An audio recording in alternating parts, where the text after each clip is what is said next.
어제 시차례에 목사님 16명이 왔습니다. 제까지 해서 16명이고 15분이 오셨고 사모님 몇 분 오셨는데요.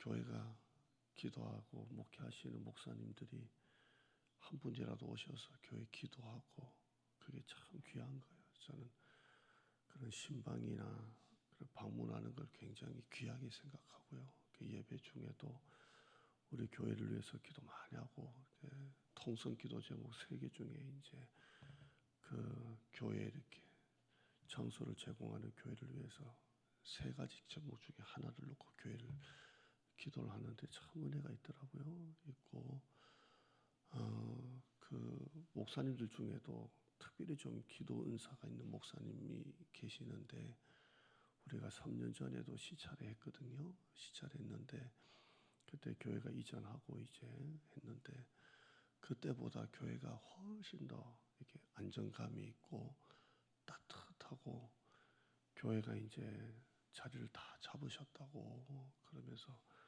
되겠다 이렇게 하시는데 그 축복의 말씀도 참 귀하더라고요. 어제 교회 나와서 섬긴 우리 권사님들 또 이웃 집사님 가정 참 감사드리고 교회가 점점 더 잘 될 줄 믿습니다.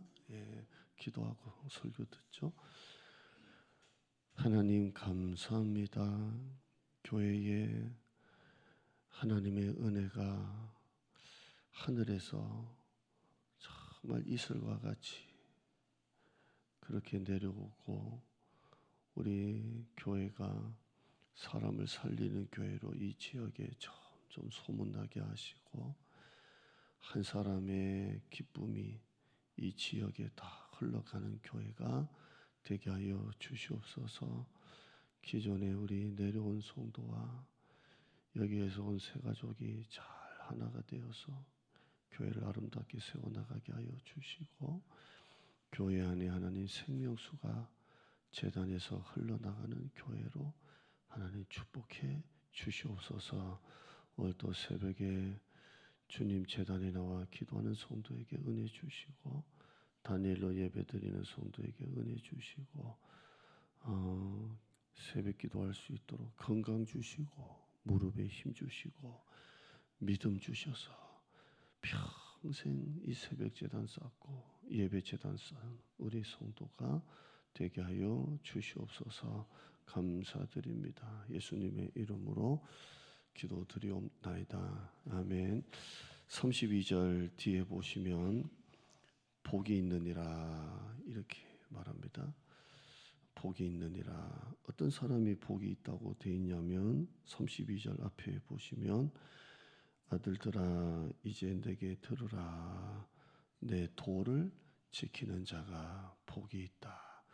하나님의 말씀을 듣고 말씀을 지키는 자가 복이 있느니라. 33절 뒤에 보시면 훈계를 들어라. 지혜를 얻어라. 그 말씀을 버리지 않는 사람이 복이 있느니라. 이렇게 되어 있습니다. 어떤 사람이 복이 있다고요? 말씀의 사람이 복이 있다 되어 있습니다.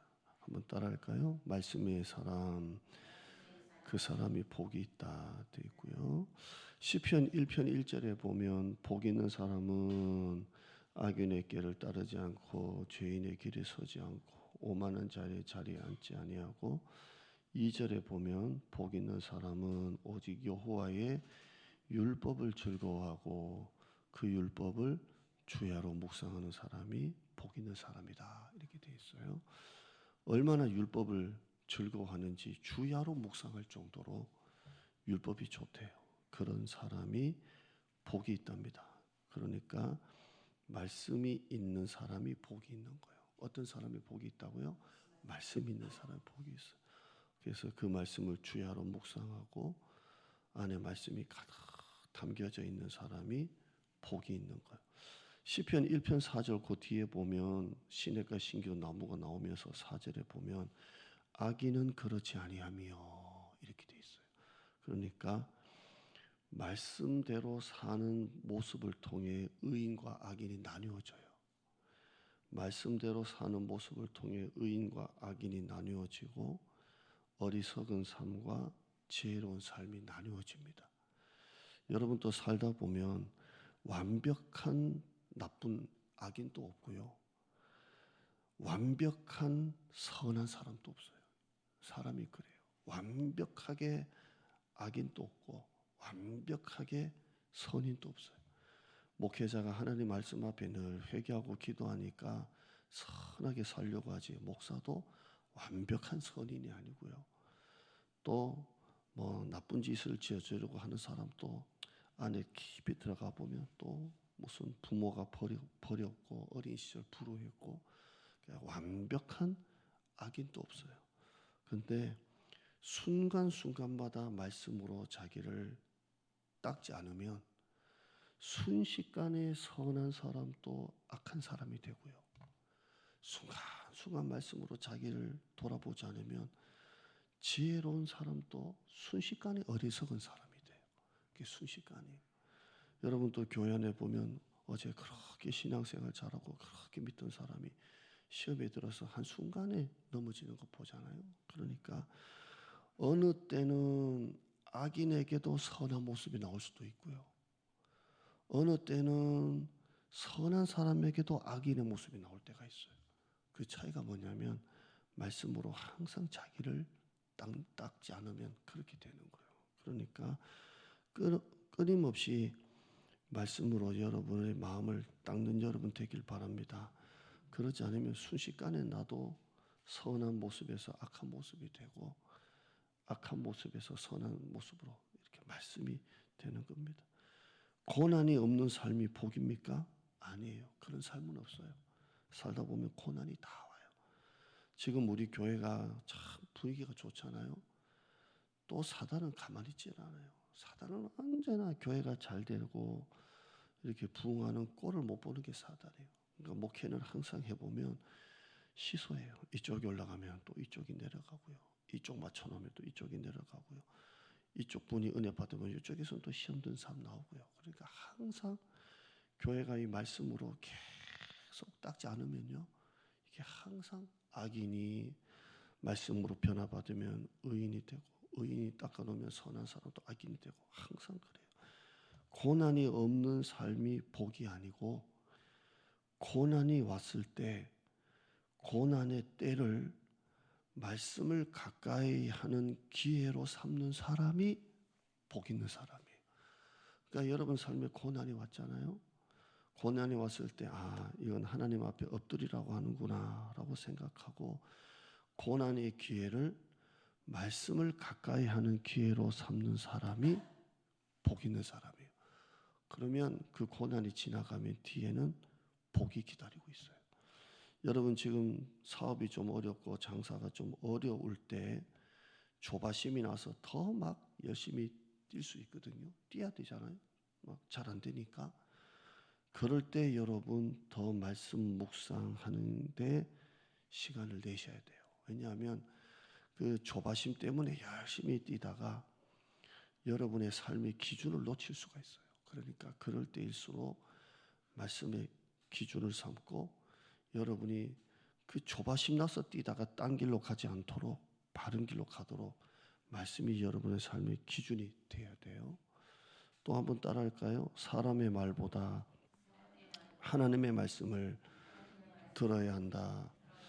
사람의 말에도 은혜가 있어요. 그리고 유익이 있어요. 그런데 사람의 말에도 역시 완벽한 선인도 없고 완벽한 악인도 없기 때문에 선인이라고 나한테 주는 말이 꾀임일 수도 있어요. 내가 볼 때는 이 사람이 참 좋은 사람이다, 선인이다라고 하지만 그 사람의 말이 꾀이는 말일 수도 있잖아요. 그러죠. 그래서 우리가 지금까지 봤지만 음녀가 그 남자를 유혹할 때 항상 꾀임 있는 말이 있잖아요. 우리 집에 와라. 내 집에는 요가 깔렸고 애굽에 문이 있는 이불이 깔렸고 몰약, 침량, 계피를 쫙 뿌려놨다. 우리 집에 와라 그러잖아요. 사람의 말은 은혜 될 때도 있지만 나를 넘어뜨리는 말도 있어요. 그러니까 여러분은 사람의 말보다 하나님의 말씀을 더 귀하게 생각하고 그걸 더 중요하게 생각하고 따라가야 돼요. 여러분이 다 똑똑한 것 같고 저도 다 똑똑한 것 같아도요, 사람은 그런 말에 쏠릴 수가 있어요. 그러니까 여러분의 인생의 지혜는 항상 사람의 말보다 하나님의 말씀을 더 중요하게 생각하는 거예요. 목회자도 너무 칭찬을 많이 하는 성도도 있고요, 뭐 했다 하면 불평하는 성도가 있을 수 있잖아요. 이 말에도 흔들리면 안 되고요, 이 말에도 흔들리면 안 돼요. 목회자는 하나님의 말씀을 캐논으로 삼고, 그래, 하나님만 보고 설교해야지, 너무 잘한다고 하는 사람도 너무 불평하는 사람도 거기에 자꾸 치우치다 보면 목회 균형이 잃어요. 그러니까 지혜자는 사람의 말보다 하나님의 말씀을 더 중요하게 생각하고, 고난의 때일수록 낙심하지 말고 오히려 말씀을 가까이 하는 기회로 삼고, 그렇게 순간순간마다 살다 보면 그게 지혜 있는 사람인 줄 믿습니다. 못 배운 게 문제가 아니고요, 안 배우려고 하는 게 문제예요. 교회에서 목사가 무슨 교육을 한다, 공부를 가르친다, 훈련을 한다라고 하면 나는 이미 다 배웠다, 나는 이미 다 뗐다, 이런 마음이 우리를 어리석게 만들어요. 전도서 10장 10절에 보면 철 연장이 무뎌졌는데도 나를 갈지 아니하면 힘이 더 드느니라 라고 되어 있어요. 이미 목사가 볼 때는 다 무뎌져 있어요. 날이 다 빠졌다고. 그런데도 한때 옛날에 배웠다, 한때 내가 뭐 다 뗐다라는 걸로 내가 다시 배우지 않으면 신앙은 다 녹슬어요. 그러니까 못 배운 게 문제가 아니라 안 배우려는 게 문제고요, 진짜 어리석음은 안 배우려고 하는 게 어리석음이고요, 진짜 지혜로움은 더 배우려고 하는 게 지혜로움이에요. 목회자가 여러분 제자 훈련 하잖아요. 여러분을 가르치려고 하는 게 아니에요. 저도 역시 여러분과 제자 훈련하면서 나도 역시 하나님 앞에 이 철 연장을 가는 거예요. 그래서 대면하면서 하는 게 설교보다 훨씬 더 어려워요. 왜냐하면 대면은 여러분의 하나하나 그 센서를 다 체크해야 되고, 그걸 다 그때그때마다 내 안에 있는 말씀들이 다 그때그때마다 나와줘야 되기 때문에 설교보다 훨씬 더 힘들어요. 그런데 저도 역시 제자 훈련하지 않으면 저도 역시 무뎌지니까 하는 거예요. 여러분, 어리석다는 것은 안 배우려는 자세고요, 지혜로운 자세는 더 배우려고 하는 사람이 지혜로운 자세예요. 그래서 항상 내 자신의 이 철 연장이 무뎌지지 않도록 날마다 말씀으로 나를 갈아야 돼요. 완벽한 선인도 없고 완벽한 악인도 없다 그랬잖아요. 말씀에 여러분을 자꾸 비춰요. 여러분의 뜻을 버려요. 하나님의 뜻을 추구해요. 어떤 경우에도 말씀부터 멀어지지 말아요. 하나님의 기쁨이 나의 기쁨보다 우선이 돼요. 나이가 들면 머리에 지식이 든 사람이 지혜로운 사람이 아니고요, 말씀이 든 사람이 복 있는 사람이에요. 여러분이 지금 우리 나이 돼가지고 무슨 대학 나왔다, 뭘 했다는 게 무슨 의미가 있어요? 지금요? 지금 우리 나이 정도만 돼도 여러분이 저보다 훨씬 더 선배이시지만, 나이가 들면 지식이 있는 사람보다 말씀이 있는 사람이 복 있는 사람이에요. 오늘 여러분이 이 말씀 기억하고 복이 있느니라 이런 사람 되기를 바랍니다. 하나님 감사합니다. 오늘 이 말씀을 가지고 나에게 적용하면서 철 연장이 무뎌졌는데도 나를 갈지 않으면 더 힘이 드느니라. 오늘 내가 그런 사람 아닌지, 어리석은 사람 아닌지, 말씀에 나를 항상 또 비춰보고 말씀으로 나를 또 닦고 왁스처럼 닦고 내 뜻을 버리고 하나님의 뜻을 바라보고 추구하고, 어떤 경우에도 말씀으로부터 멀어지지 말고 하나님이 나에게 무엇을 원하시는지, 고난 중에 있을 때 낙심하는 자세가 아니라 오히려 말씀을 더 가까이 하는 기회로 삼고, 또 말씀 묵상하는데 사업이 어렵고 힘들수록 열심히 뛸수록 말씀 묵상하는데 시간을 더 내고, 사람의 말보다 하나님의 말씀을 더 중요하게 생각하고 사람의 말에는 다 약간의 독이 있습니다. 항상 조심하고 또 더 배우려고 하고 그런 우리 성도가 되어서 이런 사람은 복이 있느니라.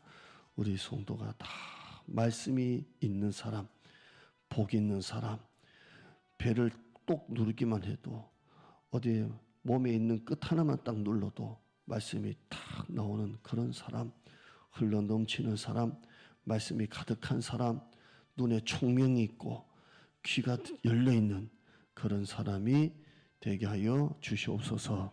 예수님의 이름으로 기도드리옵나이다. 아멘.